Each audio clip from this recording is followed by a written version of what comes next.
كانت الشمس تغرب في الأفق تاركة وراءها أشعة ذهبية تضيء صحراء الجيزة.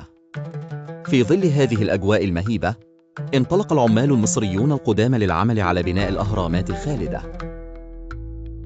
كان العشرات منهم يرتدون الكيلتات المصنوعة من الكتان التقليدي، وهم يسحبون الكتل الضخمة من الحجر الجيري على زلاجات خشبية باستخدام الحبال القوية.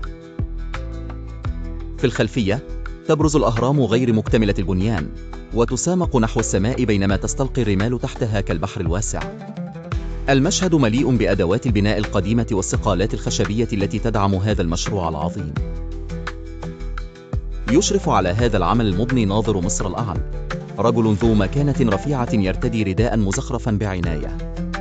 يقف على بعد بضعة أمتار فقط، يراقب كل حركة بإمعان وحذر، متأكدا من أن كل شيء يسير وفق الخطة المرسومة. نهر النيل الذي كان شريان الحياة لهذه الحضارة العظيمة يلمع في الأفق البعيد، منعكسا وميض الأشعة الأخيرة للشمس. كانت الكتابات الهيروغليفية والنقوش تزين كتل الحجر القريبة، حاملة تاريخ هذه الأمة وإرثها الغني. هذا المشهد الأخاذ لم يكن مجرد لحظة في الزمن، ولكنه تجسيد للعبقرية الإنسانية والإرادة الجماعية لبناء أحد أعظم المعجزات في تاريخ البشرية، هذه الأهرامات التي ظلت شامخة رغم مرور آلاف السنين.